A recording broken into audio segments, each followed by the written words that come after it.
Bonjour et merci à tous pour votre fidélité. Je suis vraiment heureux de voir chaque jour de nouveaux abonnés.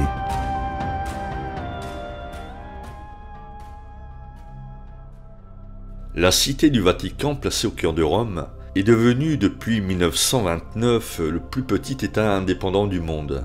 Il est actuellement dirigé par le pape François, qui détient tous les pouvoirs. Aujourd'hui, le Vatican possède de grands trésors, comme ses musées où sont exposées pas moins de 70 000 œuvres. Mais il est également propriétaire d'archives secrètes où sont renfermés près d'1,6 million de documents de toutes époques, dans un vaste lieu hautement sécurisé et climatisé. Alors même si aujourd'hui cette bibliothèque bunkérisée est visitée par certains universitaires triés sur le volet, il n'en demeure pas moins que leur consultation reste très limitée, sous haute surveillance. Il y a des zones à ne pas franchir. Cependant, aucun État n'est à l'abri de fuites d'informations secrètes. Et on pourrait citer le cas des États-Unis, victimes de lanceurs d'alerte tels qu'Edward Snowden, Julian Assange, William Binney, Thomas Drake et bien d'autres encore. Le Vatican n'y échappe donc pas. Il voit régulièrement des dossiers sensibles dévoilés au grand public. Abus d'enfants, meurtres, corruption, complot contre le pape, sociétés secrètes, mais aussi des fuites sur l'histoire, sur les écrits religieux, sur les prophéties et sur les phénomènes paranormaux. En grattant un peu, on découvre des affaires étalées au grand jour, comme celle du chronoviseur, un appareil capable de voir des scènes du passé et même d'entendre des dialogues de personnes défuntes depuis des siècles. Cette machine à visiter le passé aurait été inventée par le physicien italien Ettore Majorana, spécialiste de la physique des particules. Mais sa disparition soudaine et mystérieuse mit un terme à ses travaux. Presque 20 ans plus tard, suite à la découverte fortuite des écrits du chercheur disparu, le Vatican ordonne au père Pellegrino Ernetti de poursuivre les recherches du physicien présumé mort. En février 2002, le père François Brune sort un livre intitulé « Le nouveau mystère du Vatican », dans lequel il dévoile son enquête et confirme que le père Pellegrino Ernetti est bel et bien arrivé au bout du projet qu'on lui avait confié et que le chronoviseur fonctionnait à merveille. D'après le père François Brune, le Vatican posséderait des images incroyables du passé et cet appareil secret serait toujours conservé chez lui, à l'abri des regards. Je poursuis mes recherches et je m'arrête sur Jean XXIII, surnommé le Bon Pape. Ce pape, qui est à l'origine du Concile Vatican II, est également connu pour ses prophéties, encore à l'étude aujourd'hui. Le 27 avril 2014, le monde assiste à un événement unique dans l'histoire, la canonisation des deux papes Jean XXIII et Jean-Paul II, en présence de deux autres papes, François et Benoît XVI. Ce jour-là, l'Église réunit 4 papes, et ce sera pour une frange des catholiques l'un des marqueurs de la fin des temps. En 1985, plusieurs journaux dont The Sun révèlent que Jean XXIII avait rencontré des extraterrestres à plusieurs reprises durant les années 60, et que l'une de ces rencontres, dont le rapport explosif est conservé dans les sous-sols du Vatican, avait eu lieu en 1961. Au Palais des Papes, situé au cœur de l'Italie. Et voici le récit du témoin présent aux côtés du pape lors de cet incroyable contact. Le vaisseau était ovale, muni de lumières clignotantes orange et bleues. Il nous survola quelques minutes et atterrit sur le gazon à l'extrémité sud du jardin. Un être étrange en sortit. Il semblait humain excepté qu'il était entouré d'un halo doré et avait des oreilles pointues. Le pape et moi-même nous mîmes à genoux. Nous ne savions pas ce dont nous étions les témoins, mais nous savions que cela n'était pas de notre monde, et qu'il s'agissait donc d'un événement céleste. Le Saint-Père se releva et marcha vers l'être. Ils restèrent ensemble 15 à 20 minutes. Ils semblaient parler intensément. Ils ne m'appelèrent pas, aussi je restai à l'endroit où je me trouvais et je ne pus rien entendre de leur conversation. L'être retourna vers le vaisseau qui s'envola immédiatement. Le pontife revint vers moi et me dit « Les fils de Dieu sont partout. Parfois, nous avons des difficultés à reconnaître nos propres frères. » Et accrochez-vous, car c'est loin d'être fini. Toujours plus nombreux les signes. Les lumières dans le ciel seront rouges, bleues, vertes, rapides. Elles augmenteront. Quelqu'un vient de loin et veut rencontrer les hommes de la terre. Il y a déjà eu des rencontres, mais qui a vu vraiment s'est tu. Dans sa 31e prophétie, le pape confirme que le contact extraterrestre a déjà eu lieu et que notre génération devra faire face à la grande divulgation. En d'autres termes, qu'elle sera d'ici peu en connexion avec d'autres civilisations de l'univers. Dans les cartes du souterrain de fer de Wenner, toujours secrète, la réponse a découvert. Le temps n'est pas celui que nous connaissons. Nous avons des frères vivants, des frères morts. Nous sommes nous-mêmes, et le temps nous trouble. Nous fréquenterons également des peuples d'autres époques et d'autres dimensions, et cela grâce à une technologie inattendue que l'homme aura entre les mains. On peut penser aux découvertes du CERN, avec son LHC installé dans un tunnel circulaire long de 27 km. Les rapports scientifiques sont certes secrets, mais non cryptés, et donc lisibles par tous. Ont-ils déjà trouvé le moyen de voyager dans le temps? Ont-ils la solution pour accéder au monde parallèle? Les rouleaux de parchemin seront trouvés dans les Açores, et parleront de civilisations antiques qui enseigneront aux hommes des choses antiques inconnues d'eux. La mort sera éloignée et petite sera la douleur. Les choses de la terre, par les rouleaux, parleront aux hommes des choses du ciel. D'après ce texte, nous allons déterrer dans les Açores l'un des emplacements géographiques possibles de la fameuse Atlantide, des parchemins de civilisations antiques qui nous dévoileront des technologies extraordinaires, notamment dans le domaine médical, et nous permettront de vaincre les plus grandes maladies, à commencer par la vieillesse.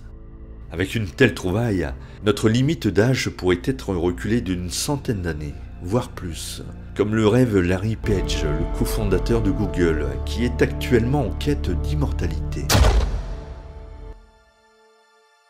À la lecture de cette prophétie, on peut aisément imaginer un contact régulier qu'ont eu les anciennes civilisations avec nos frères de l'espace.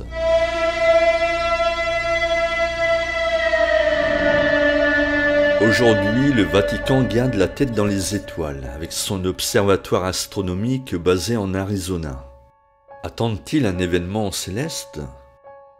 En 2008, lors d'une interview pour un journal italien, le directeur du site, un prêtre jésuite, souligne l'importance de comprendre que Dieu pourrait avoir créé une vie intelligente dans d'autres parties de l'univers, et qu'il pourrait même être nos frères. De son côté, Edgar Mitchell, qui est d'après la NASA le 6e marcheur lunaire, envoie plusieurs courriels à des membres de l'administration Obama, afin de les avertir que le Vatican connaissait depuis longtemps l'existence de civilisations extraterrestres, et que ces êtres s'apprêtaient à donner à l'homme l'énergie libre, ainsi que d'autres ressources de haute technologie, sous réserve que ce dernier ne déclenche aucun nouveau conflit mondial. Et ces révélations obtenues par cet astronaute, aujourd'hui décédé, auprès d'un membre stratégique du Vatican, nous rappellent celles de Chico Ravière. Ces courriels privés ont été dévoilés par Wikileaks en 2016.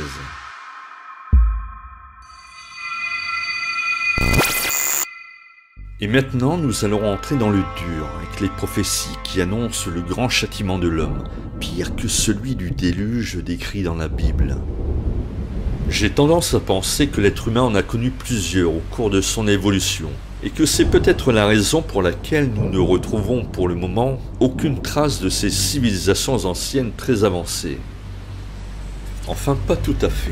Ces traces sont peut-être déjà là, sous nos yeux, mais si grosses qu'on ne les voit pas. La dernière prophétie de Jean 23 fait froid dans le dos, car il nous prévient d'une possible fin des temps pour 2033. Et cette date calculée à partir de la naissance du Christ serait erronée selon les recherches de Benoît XVI, qui affirme que le Christ est né 6 ans plus tôt. La funeste date passerait donc de 2033 à 2027, soit la même que l'on retrouve dans la prophétie de Saint Malachie.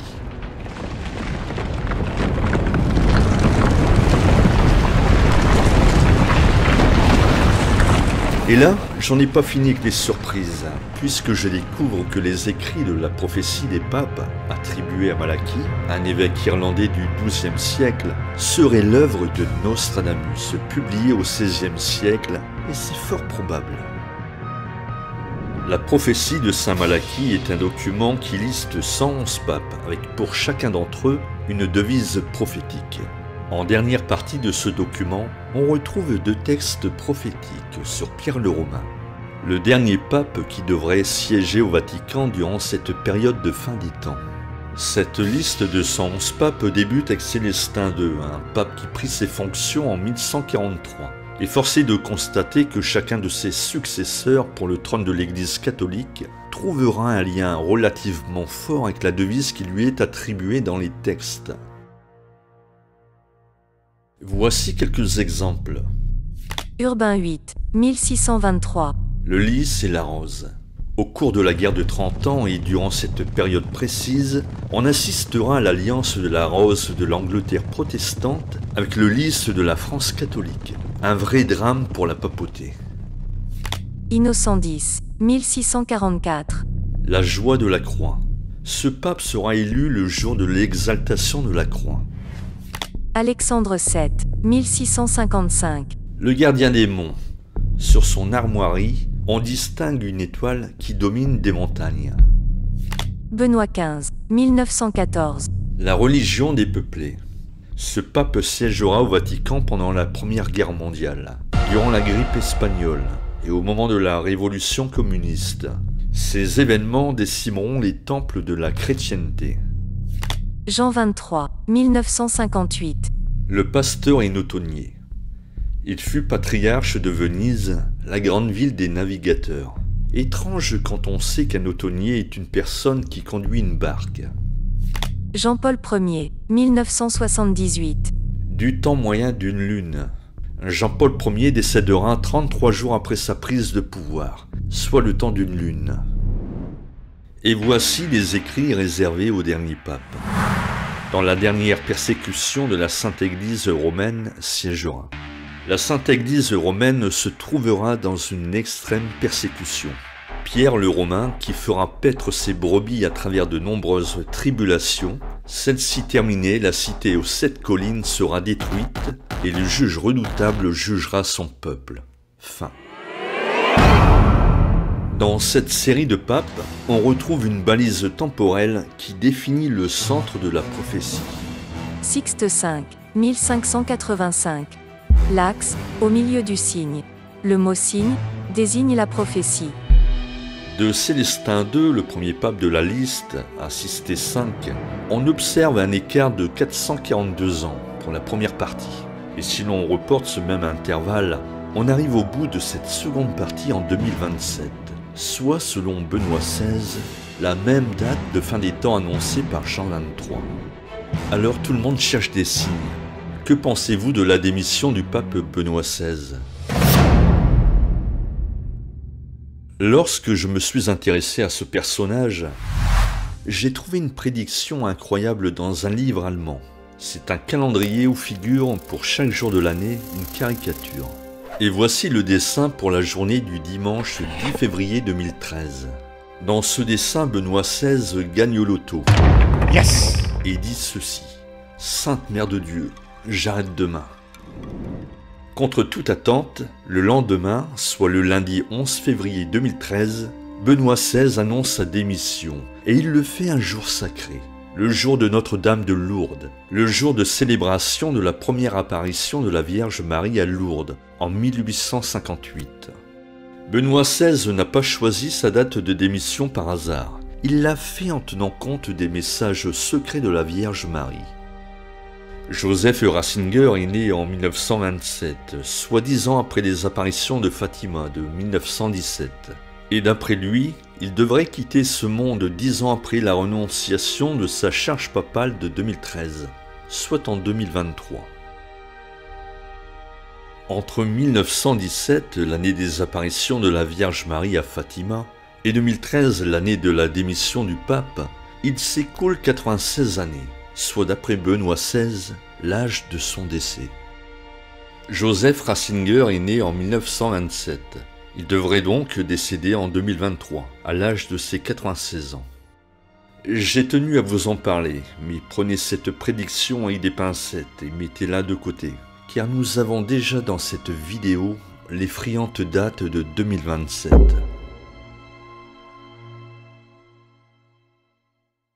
Quelques heures après la déclaration du pape, Angelo Sodano, doyen des cardinaux, dit ceci. L'annonce de Benoît XVI est un coup de tonnerre dans un ciel serein. Et plus tard dans la soirée, tel un signe du divin, la foudre frappe le dôme de la basilique Saint-Pierre au Vatican. Le 28 février 2013, Benoît XVI quitte le trône de Saint-Pierre, le jour de la Saint-Romain, avec sans doute un clin d'œil à Pierre le Romain, le dernier pape de la prophétie de Saint Malachie.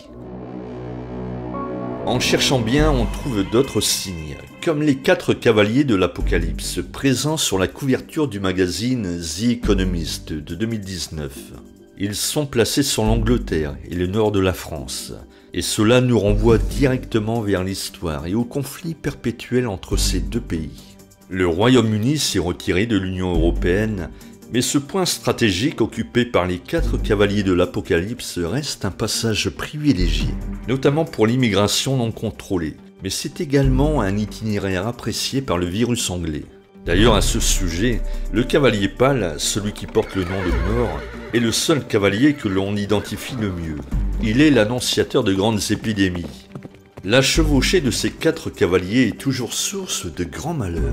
Mais on ne pourrait pas parler de fin des temps sans évoquer les apparitions mariales. Parmi celles reconnues par l'Église catholique, il y a les 6 apparitions qui ont eu lieu à Fatima. Elles ont fait couler beaucoup d'encre, car la Vierge Marie aurait délivré 3 secrets à 3 jeunes enfants. Les 2 premiers secrets ont été dévoilés, et les événements prophétisés se sont bien réalisés. Quant au 3e, il reste toujours énigmatique.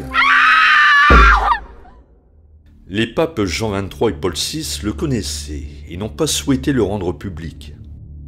Le 26 juin 2000, après une forte hésitation, le Vatican finit par le faire. Mais beaucoup de chercheurs s'accordent à dire que ce 3e secret n'a été révélé que partiellement. En 1973, la Vierge Marie revient 3 fois au Japon, à Akita, pour délivrer 3 messages à une religieuse. Voici un extrait du 3e message. Comme je vous l'ai dit, si les hommes ne se repentent pas et ne s'amendent pas par eux-mêmes, le Père infligera un châtiment terrible à toute l'humanité. Ce sera un châtiment plus grand que le déluge, comme on n'aura jamais vu avant. Un feu tombera du ciel, et fera disparaître une grande partie de l'humanité, les bons comme les mauvais, n'épargnant ni les prêtres ni les fidèles. Les survivants se trouveront si désolés qu'ils envieront les morts. En juin 1988, le Vatican reconnaît les apparitions du Japon et le cardinal Ratzinger confie à l'évêque d'Akita que ce 3e message délivré par la Vierge est le 3e secret de Fatima.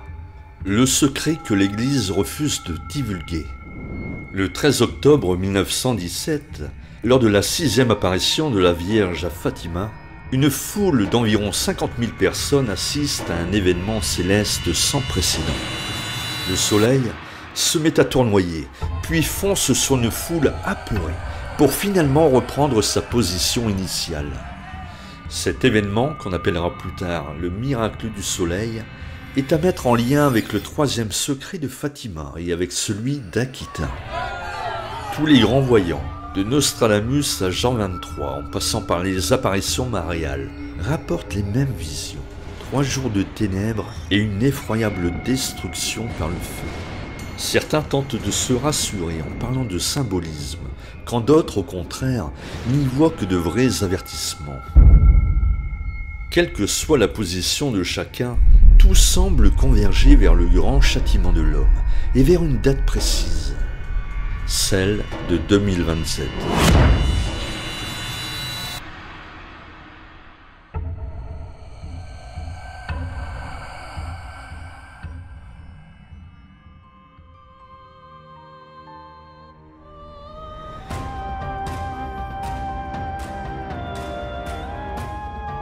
Pour rester en contact avec moi, abonnez-vous. N'hésitez pas à laisser en commentaire vos impressions, d'y apporter un complément d'information et de partager cette vidéo, car c'est le meilleur moyen de réveiller les consciences.